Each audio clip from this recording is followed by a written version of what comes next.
Hello, Speak for Yourself listeners. This is Skip Bayless.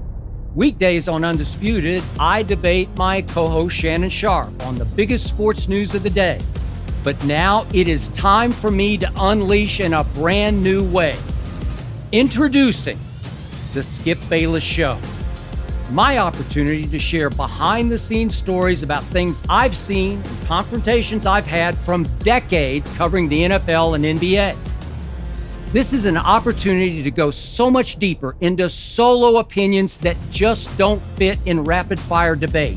I will respond to your no-holds-barred questions. You can ask me anything about why I've said what I've said, or about what goes on off-camera on Undisputed.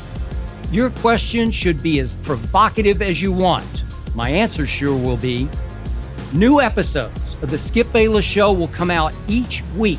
Make sure you subscribe on Apple Podcasts, Spotify, YouTube, and wherever else you get your podcasts.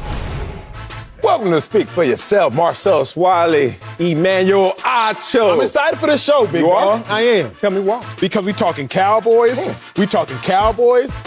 We talking Cowboys. All right, well, let's get it started. Get our big story out there. Sponsored by the 2022 Lexus NX. That's your people over there. It is. Experience amazing at your Lexus dealer. Y'all need to hook me up since I did the read. Watch the it out. Cowboys are hosting the 49ers in a wild card matchup on Sunday. And Ezekiel Elliott knows a lot of the responsibility for a win will be on Dak Prescott. Zeke said about his quarterback, quote, "There's a lot of stuff on Dak's shoulders, but I wouldn't rather go out there with any other quarterback." So, Acho, what's at stake for Dak Prescott on Sunday? Man, first things first is reputation in a major way. So one of the most, I don't know, maybe confusing things for me about our political system is that people will just blindly commit to a party. Like, I don't care about the individual's track record. I don't care about his history. I don't care about nothing. If I'm a Republican, I'm a Republican, period. If I'm a Democrat, I'm a Democrat, period. I don't want to hear nothing else about the candidates. I have blind loyalty to this party, regardless of who's representing the party. Do you want to go deeper than that, or you just want to leave it as... I'm leaving it there. I think I know what you're talking about. Politics as I talk. Okay, good. That's what people do with Dak Prescott. There's blind loyalty to Dak Prescott, or there's blind hatred for Dak Prescott. Some people are just like, I love him. He's a quarterback for America's team. He's traversed so much in his life. I love him. He can do no wrong. Others are like, I hate him. Yeah. He can do no right. Yeah. He's been handed so much by Jerry Jones. He's the quarterback for America's team. I hate him. He can do no right. Then there are the independents. I would say that you, Marcellus Wiley, are an independent. Green Party, if you will. You're not like the Bucky Brooks who blindly loves Dak Prescott. Oh, really? Democrat. Oh, many people say I blindly hate Dak Prescott. But you, Seller, an independent, right? Like, you started the season, Dak should be the MVP. Then as Dak started struggling, you were like, you know what? I need to see more. Dak's reputation is at stake for the independents this Sunday. Because if you love Dak, you're going to love him. It really don't matter if he struggles, if he doesn't struggle. If you dislike Dak, you're going to be like, see, I told you so. But over the course of this season, the independents' eyes have been illuminated to who Dak Prescott really is. Coming into the season, the independents likely swayed on the side of Dak Prescott. Like you, Marcellus Wiley, 3, 4, 5 weeks into the season. You and Bucky Brooks were all in on Dak. Yeah. Bucky's still all in on Dak, but about week 10, 12, 14, you were kind of like, hey, now, Dak Prescott, you ain't really top 5. You ain't really top 10. I always along have been like, you know what, Dak, you're barely top 10 in my opinion. Dak is now playing for the reputation of the independents. He's always going to have his blind loyalists. He will always have the people who, I don't even need to hear what you stand for. I'm going to vote for you, period, because you're the quarterback for America's team. He'll always have his blind haters. I don't care how you perform. I'm going to vote against you because you're the quarterback for America's team. But this game is going to sway those people that actually are fairly open-minded, and I would argue that the majority of football fans are fairly open-minded outside of the Cowboys fans and the Cowboys haters. Really? Right? That's only 4 teams. Cowboys fans, that's 1 team. Cowboys haters, and maybe Eagles, Giants, Washington. Maybe you want to throw in the Steelers in there if you want to. Maybe you want to throw in the Niners because of the historical beef. So Dak's reputation, America, is at stake primarily for the independents, which is a majority of football fans. Interesting. I love the take. And I'm going to steal some of that take and take it somewhere else. But right now, what's at stake for Dak Prescott on Sunday? Only one thing. And it's not even in reputation. And it's not all on Dak. It's just the simple fact that these Dallas Cowboys that we saw this year with the number one offense, with the number one scoring offense, number one in takeaways, can't be one and done in the playoffs. Now, that's greater than Dak Prescott.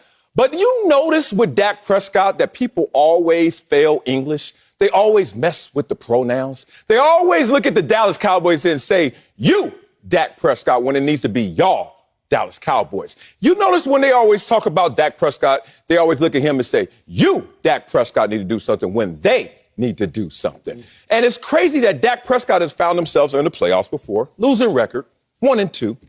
But, Dak Prescott hasn't played horrible in the playoffs. You look at Dak Prescott, the matchup against Aaron Rodgers. Let's go back to that one. Dak Prescott went toe-to-toe with Aaron Rodgers, actually beat him in passer rating, actually had more touchdowns than Aaron Rodgers, only one interception like Aaron Rodgers had. You look at this right now and you're like, hold on. Why are we putting all the blame? Why are we messing with the pronouns when it comes to the Dallas Cowboys and putting it all on Dak Prescott? Now, let me be real up here. It's because people don't want Dak Prescott to be who he is. Dak Prescott is someone who's sitting there saying, look, y'all got so much great advice on who I should be and who I am as a quarterback.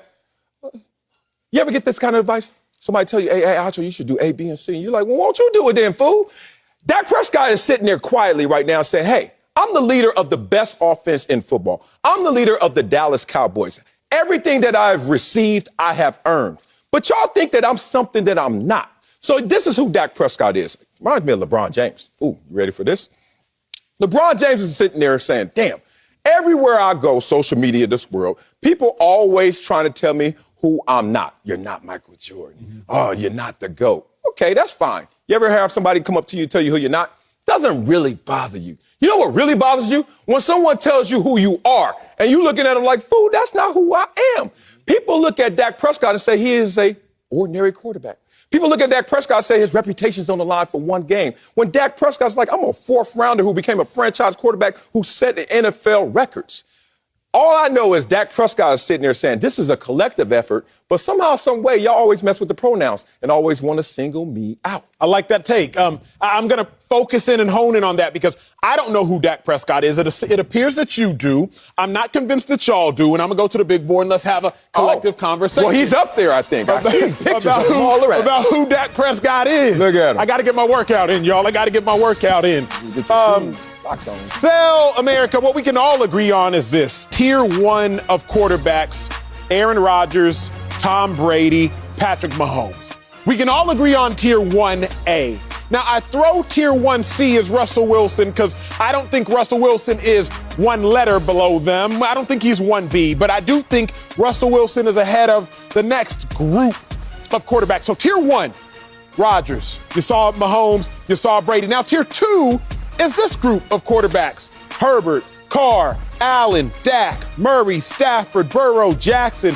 Sel, I was thinking about it all day, all morning, like, who's better? You could make an argument for Herbert, but his talent doesn't translate to wins. Derek Carr, 3 Pro Bowls plus an MVP vote, but he hasn't even started in a playoff game yet. Josh Allen, he was second in the MVP race last year, but he spazzes at times. Then you have Dak Prescott, and I can go through all of the list. Here's the thing about this game this weekend. Dak Prescott has to move up in positioning. He has to separate himself from this group. For anybody you wanted to argue is head and shoulders above one of the others, you could make an argument that they're absolutely not. So as I look at it, Sel, I'm like, I can't tell who I want to take, who's going to differentiate themselves. Patrick Mahomes, Brady, Rodgers, they differentiated themselves.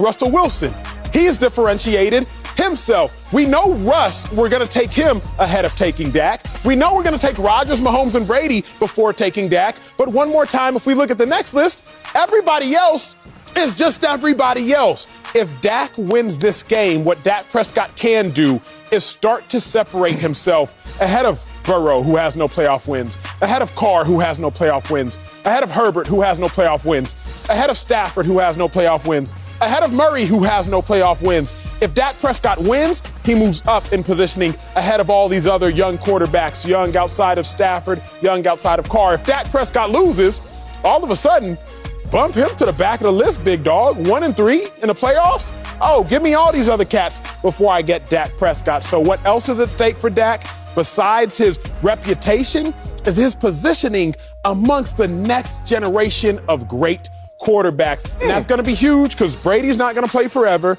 Rodgers ain't going to play forever, and Russell Wilson ain't going to play in Seattle much longer. Dak has this positioning at stake, Sel, and I think that is of the utmost importance as he heads to play these Niners on Sunday. Oh, tremendous. You went up there and you put Dak Prescott next to Justin Herbert. That's high praise right there for Justin Herbert. And Dak Prescott as well. Let's be real about that, man. Oh, God. Why is Dak Prescott's legacy teetering in the balance right now? To me, I think that is being supported by logical fallacy. Okay, talk to me. Let's talk about why. Because Dak Prescott could do no right when it comes to the playoffs in terms of their losses. Dak Prescott goes against Aaron Rodgers, outperforms Aaron Rodgers. You look at the numbers right here. Can we really say that? You watched the game, and I was at the game in 2016. I think I had a better view then. I watched it. We would be lying to say Dak outperformed Aaron Rodgers. Okay, let's do this. Okay, did Dallas defense give up a season-high 34 points to Green Bay in that loss? Yes, they did. Did Dak have a 103 passer rating and Aaron Rodgers only had a 96? Yes, he did. Sure. Did he have 3 touchdowns, 1 interception, and Aaron Rodgers only had 2 touchdowns, 1 interception? Yeah. Kept pace with Aaron Rodgers. I don't even want to argue with my brother. Thank you, sir. Kept pace with him. I performed him too. But the point is, and the defense, where were y'all? Defense had a season-high points given away. Who do we blame? Come on, Dak. You can't outperform Aaron Rodgers and your own defense? Okay, let's go to Los Angeles Rams when he plays them in a playoff game. Zeke goes out there for 20 carries, 47 yards. Good. Who do we blame? Dak. When you going to get over the hump? When you going to get the playoff win? He beats Russell Wilson. People respect that. But like you said, people don't even call that a signature win. Don't even call it a signature moment. He beat a Super Bowl champion, a guy who's been in 2 Super Bowls, a guy who Russell Wilson is an elite quarterback. He beats him, outdoes him. No praise for Dak. But then we always criticize Dak when Zeke doesn't show up, when the defense doesn't show up, and when he actually keeps pace or outperforms Aaron Rodgers the Great. That's why I'm like, why is his legacy teetering in the balance? Oh, because it's based on logical fallacy. I'm going to say this again, and I'm going to talk about how Dak Prescott just suffers from people trying to tell him who he is instead of who he ain't. And he'd rather people tell him who he's not. He knows he's not the best quarterback in the game, but all Dak really wants is his fair due. Forget all this tremendous respect and excessive respect and, oh, y'all got to gloat over me and call me the GOAT. Forget all that. Just give me what's mine. And that's the problem with Dak Prescott. Same problem I faced growing up. Let's personalize this. Growing up, you heard a lot of athletes were dumb jock. You remember hearing that? Do they still say that? I don't know. I don't hear it as much, but you're dumb jock. Soon as you come back from football practice, somebody say, oh, you dumb. You're like, wait a minute, I was smart before I went, and now I'm a dumb jock. Point being, I always thought about going to a school with a high academic reputation just to get that out of the conversation when speaking of me. Okay, but you know why it really got to me? It really rubbed me the wrong way? Because I knew that I was in a situation where I wasn't a genius. So when people say you ain't a genius because you went to Columbia, I'm like, duh. But you know what I hated? When people told me I was a dumb jock. Dak Prescott is sitting there saying, hey, why don't y'all just tell me who I am? I'm a damn good quarterback, if not great quarterback, whatever it is. But y'all keep trying to over here talk about something else. Oh, Dak Prescott, he's not good. The dude makes $75 million a year. Is that something that you give to some suspect player? Is that something that they just walk into the NFL locker room and say, it's for you? Dak has earned everything that he's gotten to this point. And hopefully this weekend, he can earn a little more. Coming up, it's been a minute, but that dudes is back. I'll be over there on that big field. You'll see who made the toughest list to make in sports. But first, 6 wildcard games are right around the corner. Oh, we'll tell you which quarterback needs a win the most this weekend. That's next on Speak for Yourself. Sunday on Fox, Jalen Hurts, my quarterback, the Eagles quarterback. They're looking to dethrone the reigning champs as they take on the GOAT, Tom Brady and the Tampa Bay Buccaneers. It all kicks off 1 Eastern with pregame coverage starting at 11 a.m. only on Fox, all part of Super Wild Card Weekend.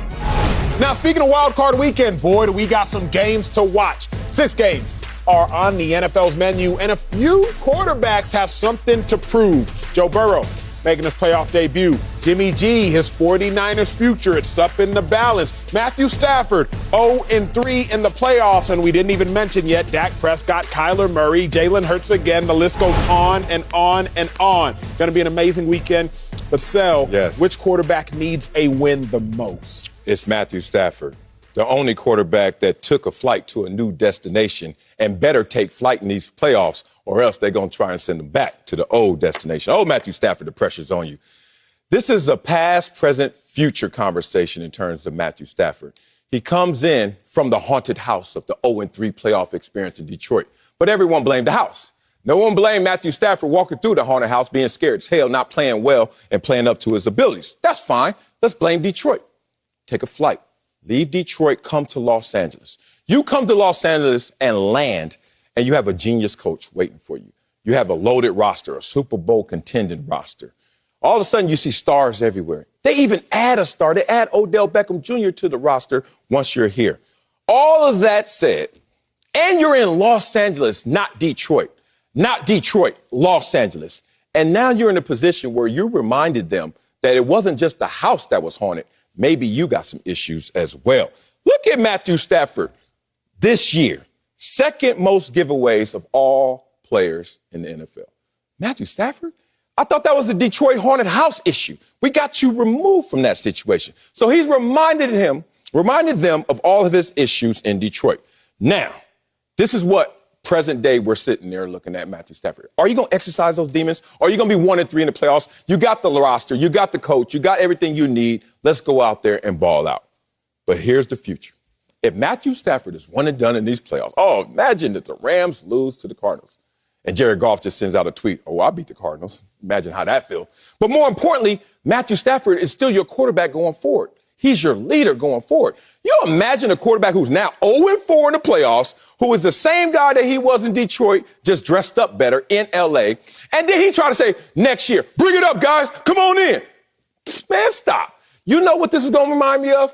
When Tony Romo, after he fumbled the snap in Seattle, a lot of his leadership went out the door because people are like, dog, in the greatest moment, in the moment we needed you most, you can't fumble that away. Matthew Stafford knows that his past is already written. That resume is done.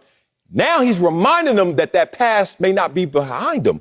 And more importantly, if he don't show up this weekend, bro, his future ain't going to be pretty. I love that take, and it is incredibly hard to disagree with, so I will not. I will just give you my answer. I think Jimmy Garoppolo has the most to play for this weekend because Jimmy Garoppolo is the only quarterback who's playing for money, and he's playing for $25 million. Of all the quarterbacks playing in this playoffs, Jimmy G is the only one that doesn't have any guaranteed money next year. Well, also Aaron Rodgers, but I can guarantee you Aaron Rodgers will be making money next year. Right. So Jimmy G is the only quarterback that doesn't have guaranteed money next year, and he has a $25 million deal hanging in the balance for the 49ers. $25 million contract next year, but none of it's guaranteed. If Jimmy G goes out there and plays well against the Cowboys, maybe wins another playoff game, the Niners aren't going to get rid of Jimmy G. Can't get rid of a guy who played through a broken thumb in a must-win game, rallied your troops from down 17-0 and won in Week 18 against the Rams, got you to the playoffs. Then still with the broken thumb, goes to Dallas, beats the Dallas Cowboys, out-dueling Dak Prescott in the number one offense in football, wins a playoff game on the road. You can't get rid of that quarterback. Jimmy G has $25 million hanging in the balance of this game this weekend. Yeah. That is a lot to play for. Now, Joe Burrow has to get a playoff win, but even if he doesn't, he's still going to be thought of highly, still going to be playing next year. Matthew Stafford, of course, needs to get a playoff win. Even if he doesn't, still going to be paid next year. Dak Prescott desperately needs a playoff win. He cannot start 1-3 in the playoffs.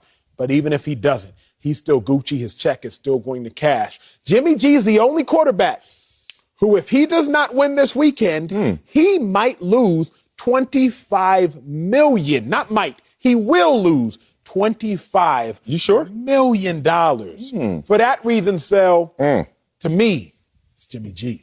Oh, I don't know, man. Jimmy G got that fire agent, same agent as Tom Brady, same consultant as Bob Kraft. Jimmy G only has started, 7 games? It was the highest paid player in NFL history. Let's just say he's done a little more since then. And let's just say that was a $28 million a year contract. I think that his floor is still going to be high, even though it's not going to be as high if he goes out there and wins. I understand what you're saying, but Jimmy G's been in the Super Bowl before. Jimmy G has had moments. Jimmy G has some Midas touch that you can't really quantify. There's something about Jimmy G that I think he's going to land on his feet. Matthew Stafford don't have to land on his feet. But they might want to send him packing and he can land in Detroit again if he doesn't come out here and do better than he did in Detroit. Be real about this. Oh, God. I'm so glad that I wasn't only for this reason, that I wasn't a superstar elite player. Because then people would think, why you always punching down? I was a above average at times player, right? So I could talk bad about good players and bad players. I was one of y'all, and I was one of y'all. Oh, boy. Quarterbacks that have won the Super Bowl. Tell me if Matthew Stafford is better than Brad Johnson, Mark Ripien, Jeff Hostetler, my man, Trent Dilfer. Okay. Quarterbacks that won a playoff game at least. John Wolford Reserve. I'll take that on the rocks. Blake Bortles. Chris Chandler. Damn. Aaron Brooks. Tim Tebow won a playoff game. Come on, man. Look at this list. You know whose name I can't say right now? Matthew Stafford. So I just think, as you told me about Dak Prescott and reputation, sometimes it's just the company you keep.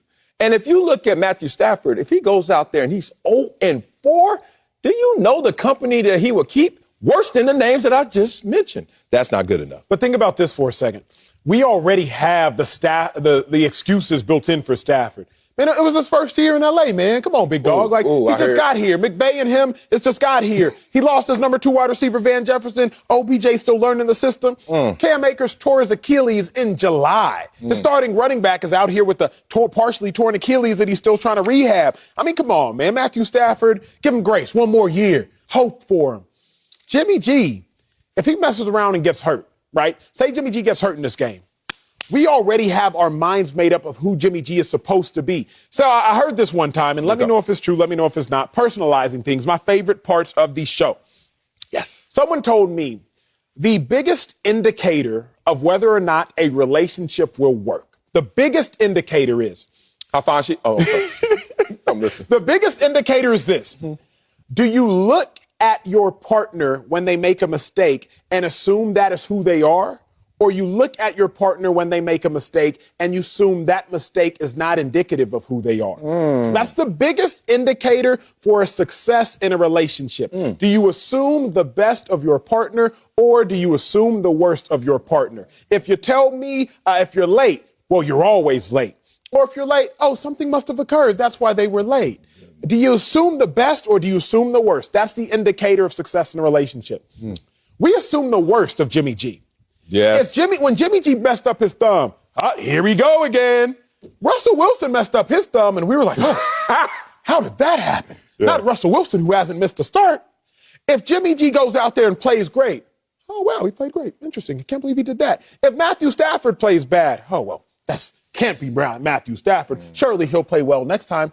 Because we look at Matthew Stafford and we always look at him from a positive lens. If Matthew Stafford plays poorly, well, that's not Matthew Stafford. But if Jimmy G plays poorly, man, that's Jimmy G. So because relationship success is predicated based upon how we view an individual, we already view Matthew Stafford positively and we view Jimmy G negatively. So if Stafford plays poorly, we'll just cast it out as an outlier. If Jimmy G plays poorly, that's who Jimmy G is. If Stafford plays well, that's who Stafford is. If Jimmy G plays well, that was an outlier. That's why I think, Stel, it's more on Jimmy G than it is Stafford because of the narrative of who we already believe them to be.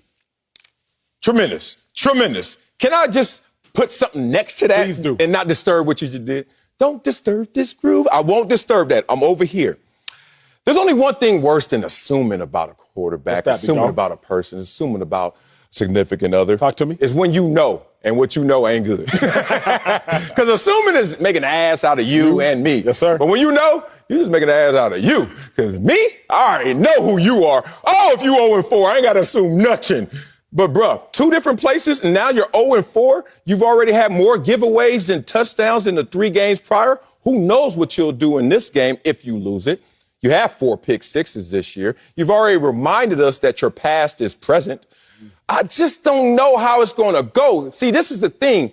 When you have a leader that you doubt, then where are you going? And I think if you're the Los Angeles Rams, if we doubt you in critical moments, where are we going? Not just this weekend, but going forward. Staying with the NFL, Fox Bet Super 6 and Terry Bradshaw have given away almost $500,000 in the last 3 weeks, including 2 back-to-back winners of the $100,000 jackpot. What kind of contracts they got? But don't worry, there's still plenty more where that came from. Scan the QR code and enter the NFL Wild Card Contest for your chance to win $100,000 of Terry's money during the Eagles-Buccaneers game on Fox. Don't miss out. It's free to play. Coming up, we got breaking news in the NFL coaching world. That's next on Speak for Yourself. We have breaking news in Houston. The report says that the Texans have fired head coach David Culley after 1 season with the team. Houston finished 4-13, and Culley was coaching a Texans team that did not have their superstar Deshaun Watson all year. Acho, what's your reaction to this news? I'm torn, Sel.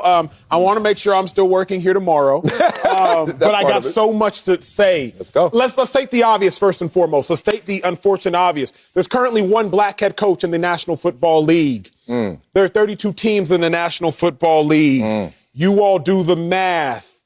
Brian Flores, a black head coach, got fired after a 9-win season and a 10-win season. The Dolphins hadn't seen 19 wins over a 2-year period since 2002, 2003.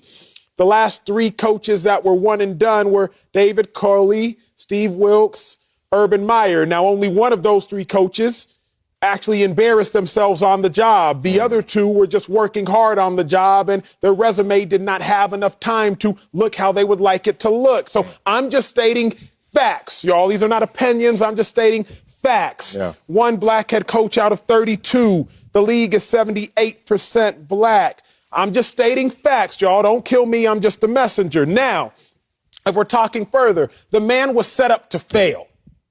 That's the biggest issue. Let's remove race from the conversation. The man was set up to fail. The cupboard was empty. DeAndre Hopkins wasn't there. J.J. Watt wasn't there. And Deshaun Watson wasn't there. Tyrod Taylor was a starting quarterback. Week 2, Tyrod Taylor got hurt. Tyrod Taylor did not return again until week 9. He returns week 9. He plays 4 games. He gets hurt in week 13. He does not play again the rest of the season. So David Culley, starting quarterback Deshaun Watson, was not present. His backup quarter, Tyrod Taylor, played 6 out of a plausible 17 games. So he had to play the majority of the season with a 3rd-round rookie in Davis Mills. Even the 1st-round number 1 overall pick rookie sucked this year in Trevor Lawrence. The 1st-round top 5 pick in Zach Wilson didn't play well. So you can't expect the 3rd-round Davis Mills, who's the 3rd pick on the depth chart, not only a 3rd-rounder, but 3rd on the depth chart for the Texans, to play well. David Culley was set up to fail, and fail he did. You looked for him to fail, and y'all gave him every reason to fail, and then you fired him.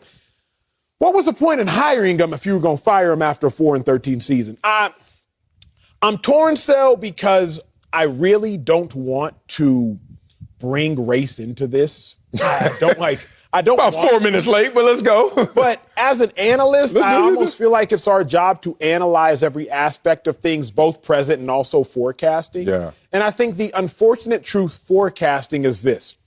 When people start to bring up the lack of minority coaches in the National Football League, and there's clearly a lack of minority coaches in the National Football League, because you don't need a rule, the Rooney Rule, if their hiring practices were all normalized and standardized. So people are now going to look at David Culley and say, well, he was 4-13. Y'all remember what Dan Campbell was with the Lions this year? Y'all remember that? So I don't know. I'm disappointed for David Culley. I'm disappointed for the racial turmoil that's now going to exist in debates, at a minimum on social media, if it doesn't exist in real life. It's you talk, man. I'm frustrated. Let my facts bleed into my opinion, and I'm going to start with the facts that David Culley went out there and won 4 games this year, and you just listed a litany of issues and abscesses and lack of resources and personnel. And when they had Deshaun Watson, when they had J.J. Watt the year prior, they won 4 games as well. Some hell of a coaching if you're David Culley. you're without your franchise quarterback and you win the same amount of games. I understand you have one more, but the point is well received. Here's the thing. Let's talk about it. All right. Deshaun Watson. Oh, my God. The collateral damage that comes from Deshaun Watson's issues legally, the issues that it has to do athletically in terms of him being a participant on the Houston Texans, the issues that it now has in terms of employment for David Culley that has now been severed. Let's talk about how Deshaun Watson unintentionally caused this moment. Deshaun Watson supposedly wanted some say in the hiring process. Deshaun Watson, in that say, wanted a black head coach. You got a black head coach, and all of a sudden now that black head coach is fired. Now, I'm not putting this all on Deshaun Watson. I'm just letting people know how this collateral damage occurs. The craziest thing about it is David Culley never stood a chance because David Culley was nothing but cover. Now, here's the problem. When you say you want something, now we're going to have an honest conversation. If race is the element we're going to use, then that's going to be the honest conversation. Yeah, it just clicked. Okay. In this world where we're all trying to do the identity politics and everyone wants everyone to be equal, which sounds great, but in reality will never be a reality. I'm not here to dispel that for you. I'm here to tell you what comes from when someone's like, okay, I'll do something that's disingenuous, that's something that I really don't truly desire, but it's for cover, or more importantly, it's for you. Now, Deshaun Watson, you wanted something, and then you didn't want to show service to what you wanted. Well, then what does David Culley stand in terms of opportunity and chance? Not only do you not have a franchise quarterback, you don't even have the very reason why we hired you in the first place. If all things were smooth, all things were equal in Houston, you think they were hiring David Culley. This has nothing to do with his race, except when Deshaun says he wants someone of that race, then they go get him. When they don't have Deshaun, they let him go. That's the collateral damage. My first reaction was, Deshaun, when you make a decision, you got to see how the dominoes fall. You're too big to not understand how they fall. Now they're falling. You just enlightened me, so thank you for that. Because what I realized, which I hope y'all realize too, is this. The Texans never wanted David Culley in the first place. The Texans hired David Culley because they wanted Deshaun Watson, or they hired David Culley because he was black, or both. Yeah, that part. I just realized it. Because for you to fire him based upon winning 4 games as a rookie head coach without J.J. Watt, without DeAndre Hopkins, without Deshaun Watson, without Tyrod Taylor for the majority of the season, for you to fire him when he didn't deserve to be fired, that means you hired him when he didn't deserve to be hired. Think about that for a second. Say it again, baby. Think about it. If you fired him when he didn't deserve to be fired, then you hired him when he didn't deserve to be hired. So you never should have hired him in the first place. You only hired him to appease Deshaun Watson, or you only hired him because he was black. Either way, that was dumb. Because now you just wasted a year of the franchise's life. Yeah. You just wasted a year of the franchise's organization, because David Culley definitely didn't deserve to be fired at this junction in time. So then why are you firing him? How you going to fire a coach who had to deal with the third-string quarterback and he still won 4 games on the season? Dan Campbell ain't get fired. And Dan Campbell dealing with a number 1 overall pick quarterback making $30+ million from just 4 or 5 years ago in Jared Goff. Yeah. He ain't get fired. Yeah. We got our coach for the Atlanta Falcons, Arthur Smith, if I'm not mistaken. He dealing with an NFL MVP in Matt Ryan. And they ain't winning that many games. You got Sean Payton. He only won, 7, 8 games this year? And he had the same bed that David Culley had to lay in. Yeah. But then you could argue an easier division. So when I look at it, he never deserved to be fired. So if you fire a man who didn't deserve to be fired, then you must have hired a man who didn't deserve to be hired. Either way, we got to look into that. Because if we also being real, I'm trying to figure out if I want to say this. Say it. If we also being real, you can't just hire him because he's black. Come on. You can't do that. You can't just hire him because you can't do that because now you just undermine the entirety of the organization. Well, now you fired him again, and now all these players got to deal with a new head coach, who the new head coach is going to bring in, the new culture, the new building blocks of the foundation of the organization. Come on, man. But what you're talking about, what we're discovering is something that is right before everyone's very eyes. But a lot of people don't want to call attention to it because of the criticism, the backlash, the scrutiny that comes from it. These are the political pressures being applied. This is affirmative action. This is exactly what the core tenements of that is, which is, okay, we're going to try and get the numbers up, even if we don't really believe in it. So we're not going to really be affirmed in our decision, but we're going to be affirmative in our actions. What does that mean? So you look at this situation. There are no solutions. They're just trade-offs. Deshaun Watson, we want you so bad that we'll do what you want us to do, even if that's not what we want to do. But we're not really partners right now. See, that's the crazy part about it. Deshaun is trying to create a partnership, and they're like, we're not really partners, but we'll give to you.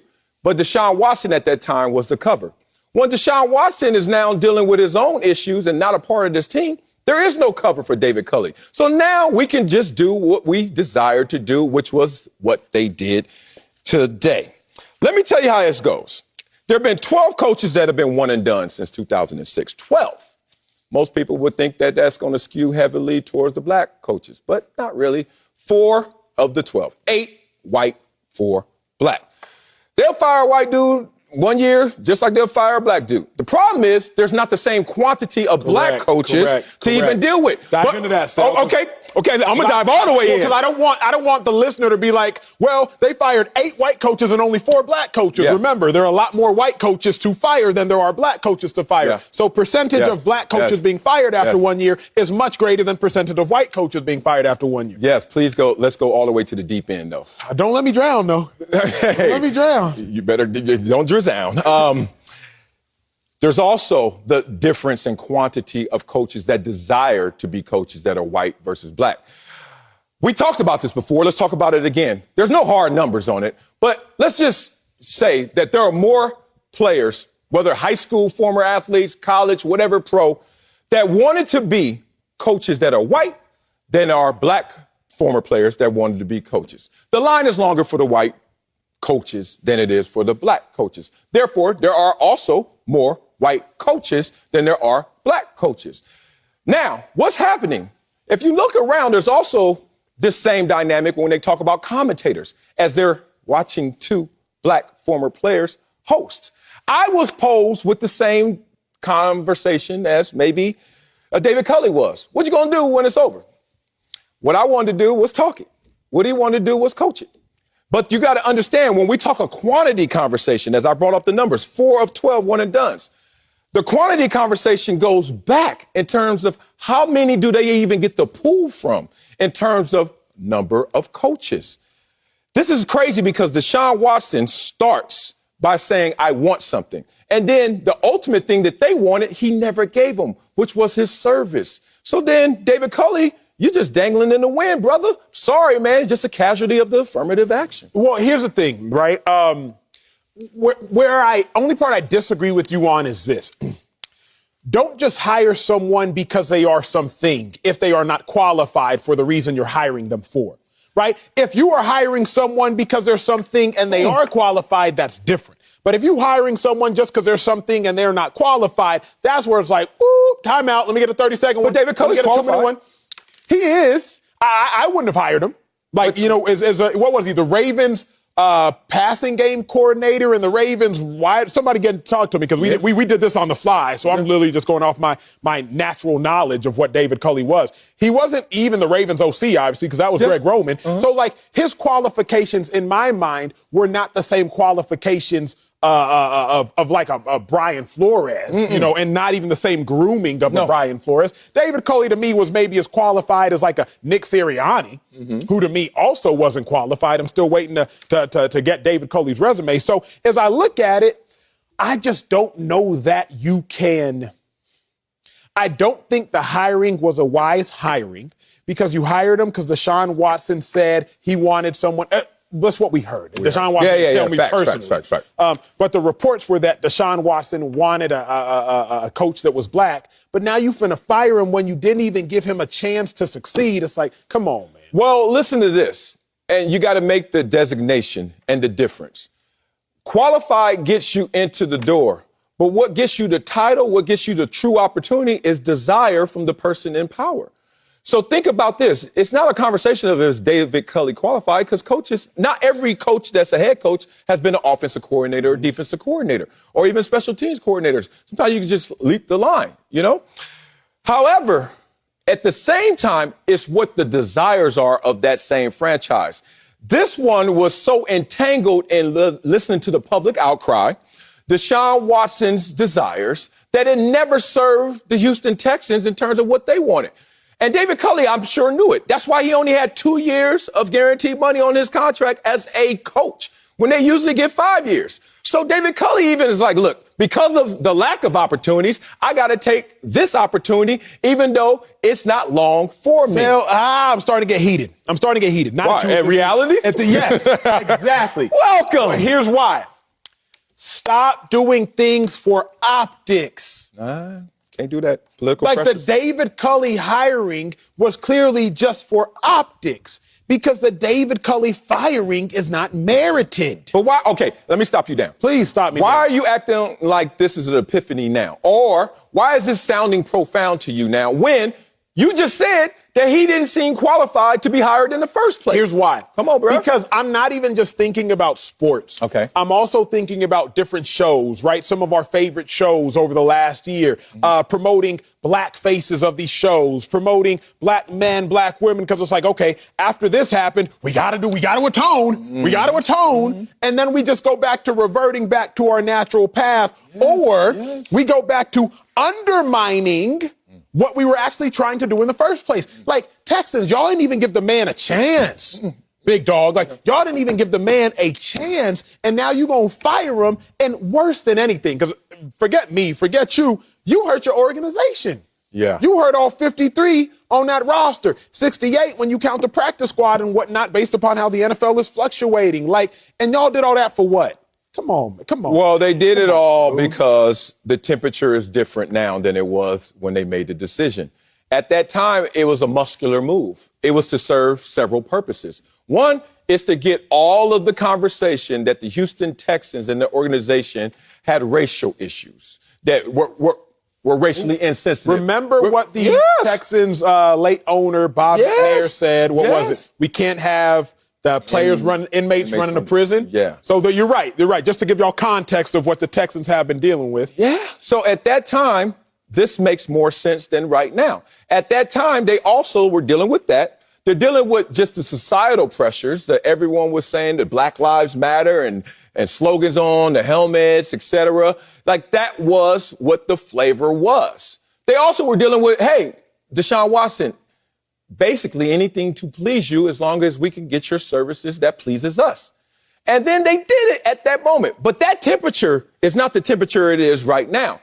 Not in social pressures, not obviously when it comes with Deshaun Watson, because he didn't even play for him. They paid the man in a non-guaranteed sport $10 million to not play at all. So guess what? Whether you want to say it's pettiness, whether you want to say, oh, their true desires finally came out, hey, man, everywhere you go, there you are. And this is the truthful moment. Let me ask you this. Yes, sir. Did you think David Culley was qualified to be hired? I'm trying to look it up as we're talking right now, but Arthur Smith was he got hired last year. He had previous coordinating experience. Our coach, Robert Saleh, hired for the Jets. Yeah. He was a coordinator previously. I'm just doing this off the top of my head. Urban Meyer, hired for the Jags. He was a head coach previously. Y'all get in my ear with the other coaches that were hired this year, first-year head coaches. Brandon Staley, hired for the Chargers. He was the coordinator previously for the Rams. Then you look at David Culley, hired for the Texans. Of the 5 that I've mentioned, he was the one who was coming off of being a passing game coordinator and a wide receivers coach. That's why when they hired him from the jump, I was like, Sel, if Brandon Staley was a coordinator, If Robert Saleh was a coordinator, if Urban Meyer was a former head coach, if Arthur Smith was a coordinator, then there's David Culley, and all he was a wide receivers coach and a passing game coordinator. Nick Sirianni, obviously, he was the OC for the Colts. One of these is not like the other, which is why I said he, based upon the relative sample size of every other coach that was hired, is either a former head coach or former coordinator. David Culley, based upon the relative sample size, did not deserve to be hired in the first place based upon everyone else's credentials. Well, yeah, I can give you some of that, but let me just tell you, it's not just race-based. Before we go to break, they used to have this term called Scally Buddy. Scally Buddy was basically, I'm going to offer Acho a scholarship. Now, Marcellus is his buddy, and Marcellus ain't as good as Acho, but we want Acho so damn bad, guess what? We're going to offer you a Scally as well. Scally buddies, right? That happens all the time. Deshaun Watson, David Culley was his Scally buddy. They didn't want David Culley. They wanted Deshaun Watson. And Deshaun Watson made them think, okay, well, if you appease me, maybe, but definitely no. And then his services and his actions showed hell no. So then guess what happens to the Scally buddy in every situation? And I know a couple guys like that. When the one that they really want ain't there, oh, everybody else, y'all got to go. Coming up, we'll tell you if we have more faith in Kyle Shanahan or Mike McCarthy and the 49ers Cowboys wild card matchup this Sunday. That's next on Speak for Yourself. Know that football is one up front. Bow. That's old school football right there. Sack after sack after sack. Look out. Say good night. Like night night. Boo that, boo that, boo that. A little dance move the front. Throw them off. He's Superman.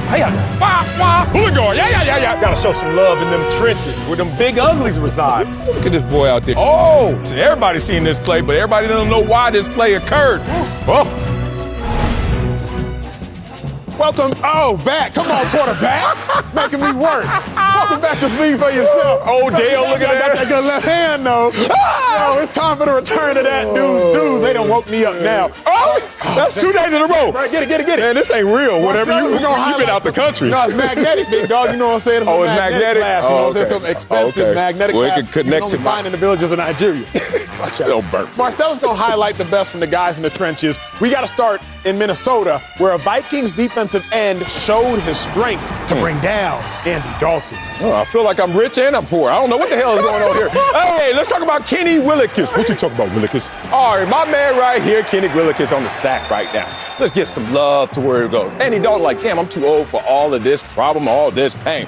Well, let's talk about how my man Willekes got there. This is the first time on That Dude's Dudes. I'm giving you some shine. Look at you in that strong three-point stance.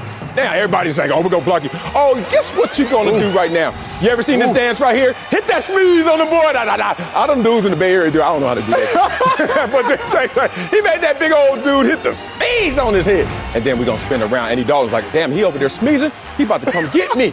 All right, this is a strong arm leverage. Long arm right here. Look at that right. Look at the leverage right now. Look how low he is. You can see all his hip thrust, everything. And then look at him turn the corner. Now, everything is not positive about this play. He got his right hand right where he needs it, but your left hand is still engaged. Big dog, guess what? You're going to feel this sack. This ain't going to be one of them easy ones. You're going to be on the ground. Everybody coming with me, including you, Andy Dalton. God dang it. But, hey, even on your back, never hesitate to go get a quarterback sack. I love it. Kenny Willekes, my dog, get him help up. You are number 3, that dude. Hey, get him out you can. You put his right hand in, he put his right hand down. Anyway, let's head to Houston, where a Titans defensive end helped lock up the number 1 seed in the AFC. We know this name, Jeffrey Simmons. Oh, big dog. Won't you let him know what you gonna do? Oh, man, you got the coach fired out there. David Culley, where you at? Got to have some respect for this Jeffrey Simmons. That's a big beast. First of all, he's running a stunt right here. Hey, 68, anytime you want to, scan the field. If you don't, you're going to get ear holed. That's what they call it, the whole ear hole, too. And that's a big old dude taking your earwax out of your brain. Oh, my God. And then Jeffrey Simmons just puts those paws up. Let me see. No, this is not a touchdown. No, this is not a field goal. No, those are not field goal posts. That is Jeffrey Simmons blocking vision, making sure that David Smith, you must go down to the ground. And once you're in this position, watch that leg. You got to drag. You know you got to drag that thing on that neck, and then you got to hit it with the Hulk. Smash! Boy, I would not want to block that all game long. Looked like Houston couldn't either. It was on that play that David Culley lost his job. And finally, it set us back for years. I'm sorry. Who's us? Too soon? Who do you set back? Well, ain't no us. It's just Mike Tomlin. You're right. Let's take a look at who gets the number one spot. Right. Oh, the likely defensive player of the year who made history in Baltimore. It's TJ Watt. Give me a hole if you're gonna get the quarterback. Oh! Did he hit him with 2 dips? That's the double duck bus. The double duck bus going down. TJ Wiley, I call him right now, because that is my guy. I love me some TJ Watt. Let's talk about how he gets it right now. TJ Watt in that 2-point stance, you know you're fast, you know you're athletic, you know you're flexible. Really? Look at the left hand. Everybody's focusing on the right hand that's gonna come through and rip. I collapse your outside elbow, then I come through with the rip. That's the subtlety of this move. This is when you know you're tremendous. Now, offensive lineman, you're a little taller, less athletic. Jeez. You can't even bend down here. Let me hit you with the second on this double duck bust. Offensive lineman misses. Now, I'm in this position. Smart. You wrangle them. This is a great way of tackling now in the NFL. You can't get the penalty this way. You just grab them on the outside, try to rip away the ball, do all that. Nice, gentle, soft, no fine. Oh, that sack record is mine, kind of with Michael Strahan tied up in that position. Look at this right here. Even his teammates came to touch him. Get off me, big dog. I don't even want your celebration. TJ Wiley, I got a question. One that dude. So what y'all don't realize is defensive ends, they can appeal to the NFL half sacks. And they can go back and claim that a half sack was a whole sack. Yep. If you were TJ Watt, would you go back, search all your halves, and appeal to try to retroactively break Strahan's record? Man, me, Marcellus Wiley as TJ Watt? Absolutely. I'm that petty. I want it all. But I think TJ Watt doesn't want to look so thirsty for that sack. That's how he gets the sack record. So I think he's just going to let it go. If the NFL wants to change it, they will. But TJ Watt won't initiate it. It's fitting that TJ Watt is the only 2-time winner of that dudes. I'm sure more hardware is coming for TJ. You're not going to hit the dance on the bay? Which one? You're not going to hit it? Oh, the Smees? How they do that thing? Oh! It's 'cause you must have a bad knee or bad No, I knee. got these slippery shoes on. I ain't going to Katrina Pink up here. Let me see. Christina Pink. You're so disrespectful. Sorry, I'm gone. Get offset. Get offset. Get offset. Coming up, hopefully Christina? Marcellus That's is my back homegirl, in timeout. But I'm going to tell you, if we have more faith in Kyle Shanahan or Mike McCarthy, Cowboys, Niners, wild card weekend, and hopefully we get back to David Culley. Don't go anywhere. That's next. Speak for yourself. Sorry, Christina. He ain't mean it. Yeah, I need to watch more. Kyle Shanahan is leading his 49ers into Dallas for Sunday's wild card matchup. Shanahan had some nice things to say about Cowboys coach Mike McCarthy's squad leading up to the game, saying, "You can see why the Cowboys are in this position," adding, quote, "offensively, defensively, special teams. I mean, their numbers are, off the charts." So, Sel, yes, as talented as the Cowboys are and Mike McCarthy and whatnot, who you got more faith in, Kyle Shanahan or Mike McCarthy? Oh, Mike McCarthy, easily. Big M&M, Big Mike, as I call Mike McCarthy, because Mike McCarthy is on a different level than Kyle Shanahan. The accomplishments prove it. The resume proves it. The success proves it. If you're Mike McCarthy, you're like, don't even have this conversation about me and Kyle Shanahan. Like, he needs to get the proper stripes to even qualify to challenge me. Which one is a Super Bowl champion coach? Is it Kyle Shanahan? Oh, no. He's been to the Super Bowl before. How'd that go? How'd that turn out? Oh, not so well. Mike McCarthy is a Super Bowl championship coach.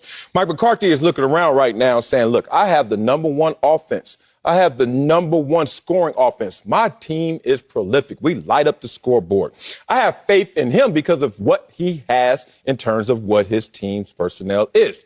Kyle Shanahan is a coach that I think is very good, genius in his play calling, genius in his creativity, but it doesn't always add up. At least it hasn't added up like Mike McCarthy's system has. So respect to Kyle Shanahan, but Mike McCarthy, different level, bro. So I'm going to say Kyle Shanahan, but I also think Vegas, the world, and you might even subconsciously agree with me. This game is a pick'em, right? You might think the Cowboys are going to win, but even if you were to say the Cowboys are going to win, you probably wouldn't bet it because you're not that confident. Okay. So if Vegas is saying the game is a pick'em, it can go either way. Cowboys are getting their 3-point favorites because they are at home, just getting that standard 3-point home favorite. Mm-hmm. If Vegas is saying the game is a pick'em, but the Cowboys have a more talented roster, then the only way that a team which has a more talented roster is viewed as an equivalent team means because the other team must have other ingredients that compensate for their lack of talent from the roster perspective, which is coaching. Let's just break it down more simpler and put it in layman's terms. Let's go. If the Cowboys have a more talented team, a more talented roster, more talented players, but the Niners are just as good a team, then there is some variable being added to a less talented roster that makes up for the fact that their roster is less talented. That variable is Kyle Shanahan. You think? So the only way that we can look and say, man, this roster, which is less talented, can compete with this roster, which is more talented, is if we're adding something to the less talented roster, coaching. Like, it's really that simple. Like, I wanted to maybe say McCarthy because McCarthy's won a Super Bowl and Shanahan hasn't won one, but he's been more recently. But I'm like, wait a second. Vegas told me the answer. Talking to you during the week has told me the answer. The fact that the Niners are equivalent to the Cowboys, but the Cowboys have a better roster tells me that the Niners have a better coach. Better coach? Vegas didn't tell you that. You try to tell Vegas that's what they're thinking, and that's why the house always wins. They're thinking something else. Kyle Shanahan has gone against Mike McCarthy twice. How has that turned out? 0-2. So it's not the coaching. If you want to look at Mike McCarthy, a Super Bowl champion coach, only 8 in the entire NFL versus Kyle Shanahan, Mr. 28-3. Oh, don't say that 3 times fast. It's like Candyman. 28-3, 28-3, 23. Oh, Kyle Shanahan's somewhere shaking right now. I can tell you. Dog, I'm not up here like you. I'm up here talking about rings. Where yours at? I'm not up here talking like you. I'm not talking about anything else, but I'm talking about rankings. Number 1. Where you number 1 at? You talking rhetoric. Rings and rankings, not rhetoric. I don't want to hear about Kyle Shanahan. Fight with somebody on your level. Fight with Sean McVay. How about this? You both been coaching 5 years, all right? He's been in the playoffs 4 times. You only 2. Y'all both been in the Super Bowl and lost. I have been to the Super Bowl, Mike McCarthy, and won. Y'all scrap that out in the semifinals and then come up to the big dogs when you qualify for a championship conversation. Matter of fact, take that to Pops. Take that to Mike Shanahan. That's the real winner. That's the one who got the Super Bowl rings. But Mike Shanahan, yeah. Mike McCarthy, yeah. Kyle Shanahan, he ain't a made man like Mike McCarthy. Not. Look at your face. Why you mad at me? You want to talk David Culley. That's all I know. Coming up, David Culley is out as head coach of the Texans, like Acho was out of that conversation. We have a lot more on the breaking news in Houston. That's next. Don't speak for yourself. Boy, I have more ammo on this dude. On this show, we only know how to keep it 100. But others out there, they only keep it 99. Each day we're going to get to the bottom of who's really telling the truth. Case in point, Russell Westbrook. What's up? Had a horrible 2 for 14 shooting display in last night's loss. And the King staff definitely took notice. Take a listen. The in-arena DJ had fun with it. I guess sort of where are you at? Who? Did you hear what they played? They played like Close Ice when you got introduced and stuff. Who? The arena? Yeah. That's funny. They play that. I hope they play that the last 14 years too. It's funny they play it now. That's cute. I tell you, Russell Westbrook keeping it 100? 99. We're keeping it 100. And what that 100 is that I'm not going to cuss you out. So I'm going to smile and I'm going to say that's cute. Ain't nothing cute about it. Because Russell's like, I got some MVPs to my name. Oh. Now y'all want to play cold as ice? When somebody's smiling, they cussing you out all through their head. Oh, yeah. And Russell Westbrook, if we kept letting the sound go, was probably going to curse him out. Because that's who Russell Westbrook is. He don't give a damn. Boy, they just forget so fast in this world today. That's y'all need to stop playing. That's it for us. You see I'm smiling. Mark that live.